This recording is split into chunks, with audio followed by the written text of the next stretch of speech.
We're here.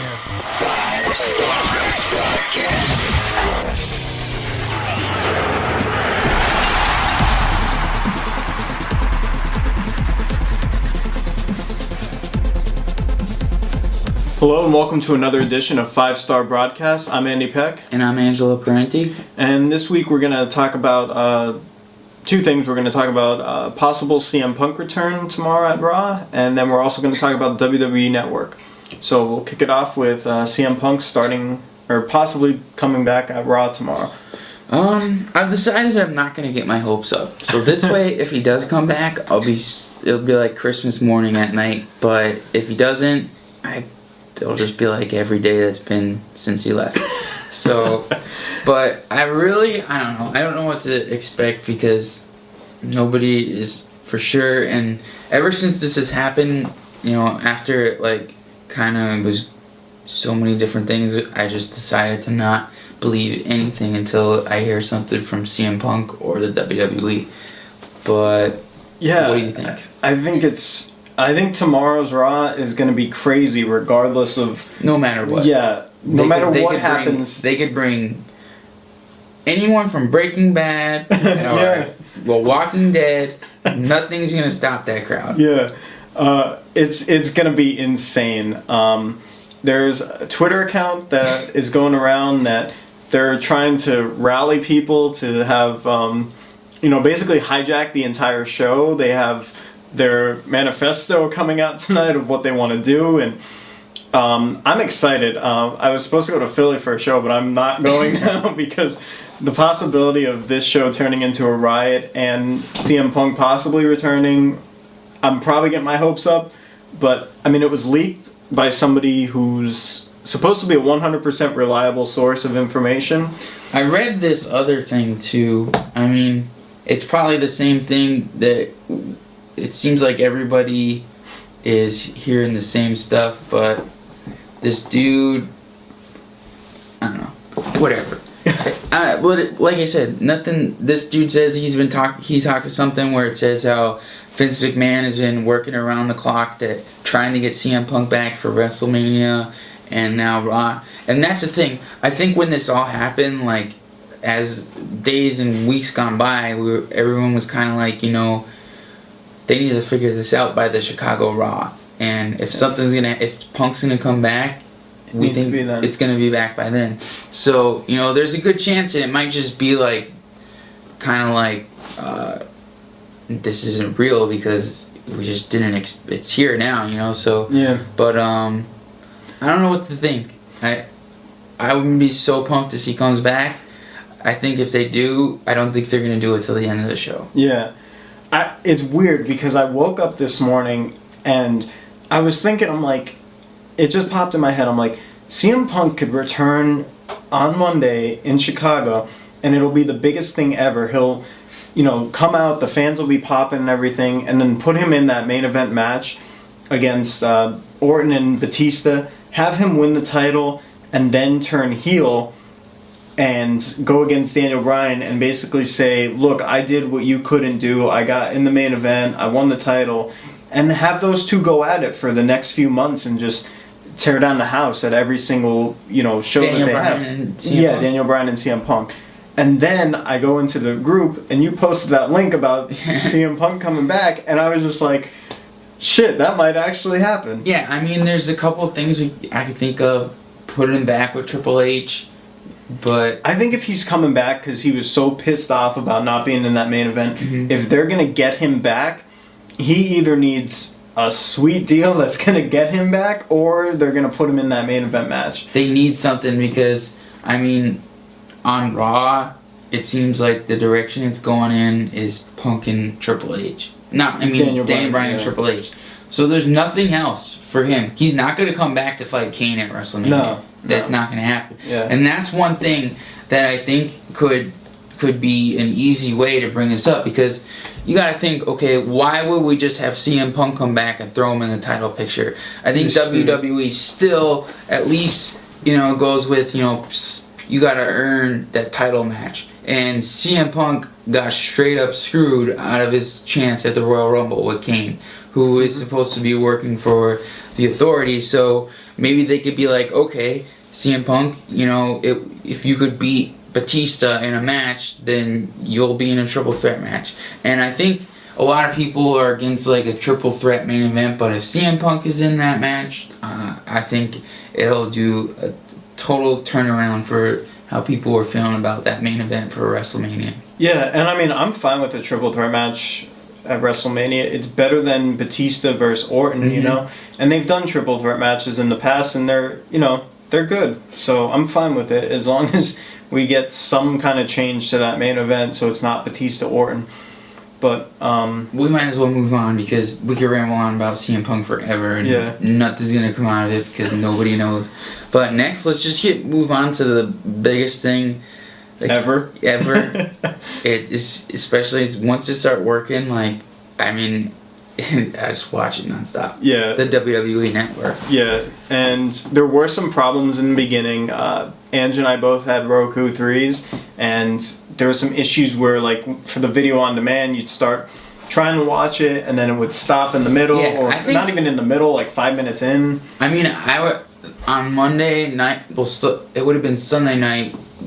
I was having trouble sleep because I just wanted to wake up and order it, but because it was. I lucked out because Mondays are my days off, so I woke up and it was like 10 o'clock and people were having trouble because it's such a high volume of people. I expected it. This type of thing happens with releases like this, when there's something when there was a new iPhone. I remember when I was trying to order that, there's like totally random these protein bars, new flavor comes out, people try to order it, system gets backed up. But I just knew stuff was gonna happen, and I expected it. And I mean, if there were still technical difficulties now, it's a new thing with so many people. Yeah, and it's never been done before by WWE to have an on-demand wrestling library like this before. So yeah, I completely expected problems. Was it frustrating? Yeah. Yeah. I mean, because you're paying for something, you want it to work right away, but I'm understanding that it wasn't going to, you know? But the thing is, too, tomorrow, Monday, would be the first week where a lot of people's, first week free trial is going to end. Yeah. So as long as they got it, that's kind of cool that it seems to be like everything has been working now, so... I haven't had any issues since... They put out an update on Friday, I think? Yeah, Friday they put out an update for Roku, and I haven't had a problem with it since. The only problem that I had at any point watching a live stream was during NXT, which we'll talk about in a little bit. My stream went down, but I switched over to my laptop and it was fine. So that's the thing, though.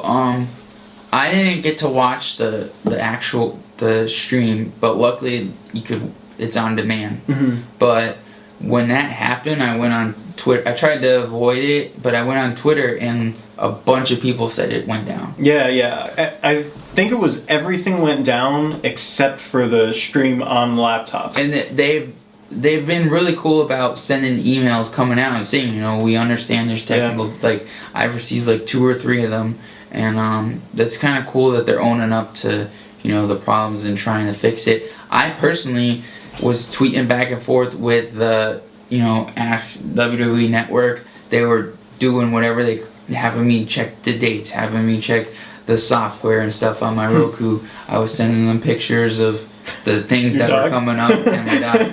But it's cool that they're really on top of this stuff.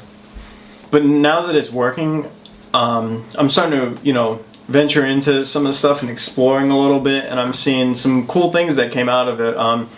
I'm really enjoying the pre and post shows for these live events so far. Really cool. The Raw one and the SmackDown one. They have, these guys on, old timers and current wrestlers doing these panels that, they're talking about wrestling and what they think's going to happen at the upcoming show and everything. It's exciting to see. I mean, I guess I just didn't look into it, but I didn't really know how they were going to, I knew there was going to be the pay-per-views, but the whole setup of how it's like an actual TV channel. Like, they have shows running all day, every night. They, release the schedule. It's really cool that they have shows and stuff going on. I really enjoyed that countdown with the Yeah. catchphrases. It's gonna be interesting to see like all the different things they did. I saw this weekend they did something about Austin. It was Yeah, was it was the story portion of his last DVD that they Gotcha. put it on there. I think that's what that Beyond the Ropes thing is going to be. I think it's going to be the documentaries from those DVDs that they put out. Gotcha. It's going to be all that type of stuff, which is cool. You know, I was watching a little bit of it last night because something I saw was coming on after it, so I'm like, okay, I'll watch that. Yeah. You know, it's just for a wrestling fan, you know, it's just to always have wrestling at your fingertips and like, you know, you get done you doing something and you want to watch TV and then you're trying to figure out what to watch. Now you just We don't have to figure that out anymore. I know yesterday, I was getting ready to go out and I turned on quick to see what was going on, and it was the first SmackDown. And I prolonged my going out and doing what I needed to do by a good hour because I was watching the first SmackDown, and that's one where Jericho has his WWE debut match, and that match always sticks with me because he goes outside the ring, gets a table, puts it in the ring, and then powerbombs Road Dogg through the table, and then puts him in the walls of Jericho in the table debris, and it was just so cool. And to be able to see that and like just out of nowhere, like it was just streaming, I didn't even have to go search for it, just to be reminded of things that you grew up with and like loved and watched. That's the best part of the network so far. And another thing that's on the network is NXT, which they had their first pay-per-view. What'd you think? I thought it was great. Yeah, the opening match was awesome. Cesaro versus Sami Zayn. I knew it was going to be, you know, an awesome match, but it was another potential match of the year, you know? Like, just everything about it was so good. Some of the reversals and stuff. They did stuff from the previous match that, like, Sami Zayn dove through the turnbuckle to DDT Cesaro, and they did that in a previous match, so Cesaro countered it this time with an uppercut. I thought that was nice. You know, it was just awesome. And then It's going to be really cool, too, because I think NXT, when it was on Hulu, not as many people watched it. yeah, It's just the WWE Network, I think they're going to have no problem, you know, reaching that million subscriber goal that they want. But that just means that all these people who never really watched, I never really watched NXT, are just, it's just going to be another, they're going to know all these people. And so that's the thing, like, when they move up to the WWE roster, because sometimes they change gimmicks when they go up. They might have a hard time doing that now.